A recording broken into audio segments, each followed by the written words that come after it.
রাতের বেলা খাওয়া দাওয়া করে এসে কিন্তু ঘুমিয়ে পড়েছিলাম, আর ঘুমটাও কিন্তু বেশ দারুণ হয়েছিল। সকাল সকাল স্নান করে এবার কিন্তু রেডি হয়ে গিয়েছি, এবং আমাদের হোটেলেই কিন্তু নিচে একটা রেস্টুরেন্ট ছিল। সেখান থেকে জল খাবার খেয়ে এবার আমরা সবাই মিলে একটা গাড়ি রিজার্ভ করে বেরিয়ে গেলাম গ্যাংটকে সাইট সিন করার জন্য। গ্যাংটকে সাইট সিন করার জন্য গাড়ি ভাড়া কিন্তু আমাদের কাছ থেকে 2000 টাকা নিয়েছিল। সবার প্রথমে কিন্তু আমরা চলে আসলাম বানজাকড়ি ওয়াটারফলস দেখার জন্য। এখানে কিন্তু টিকিট কেটে আমরা ভেতরে ঢুকে গেলাম, আর চারিদিকে এত সবুজ, আর মাঝখান দিয়ে বয়ে যাচ্ছিল একটা পাহাড়ি ঝর্ণা। ভেতরটা কিন্তু ভীষণ সুন্দর ছিল। আস্তে আস্তে কিন্তু আমরা ওই দূরের ওয়াটারফলের দিকে যাচ্ছিলাম, আর নিচে কিন্তু রেস্টুরেন্ট, বার কাউন্টার, অনেক কিছুর দোকান ছিল। রাস্তায় পাতা পড়েছিল দেখে দেখো এখানে কি সুন্দর পরিষ্কার করা হচ্ছে। গ্যাংটক শহরটা কিন্তু ভীষণভাবে পরিষ্কার পরিচ্ছন্ন। আস্তে আস্তে কিন্তু আমরা সিঁড়ি বেয়ে উপরে চলে আসলাম, আর ওই যে দূরে দেখা যাচ্ছে ওই ওয়াটারফলটা।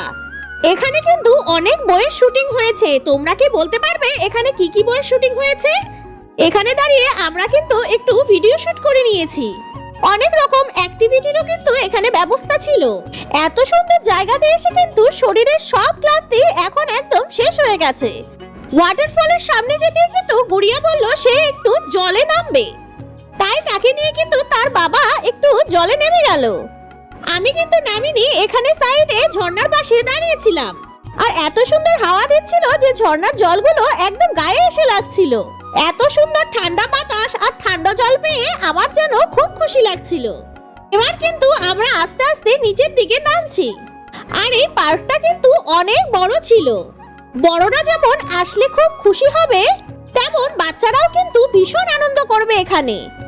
বেশি সময় দেরি না করে এবার কিন্তু আমরা এখান থেকে বেরিয়ে যাব, কেননা আশেপাশে যে সব সাইট সিন গুলো আছে সেগুলো কিন্তু আজকেই আমরা ভিজিট করে নেব। নেক্সট কোথায় যাই সঙ্গে থেকো সবাই।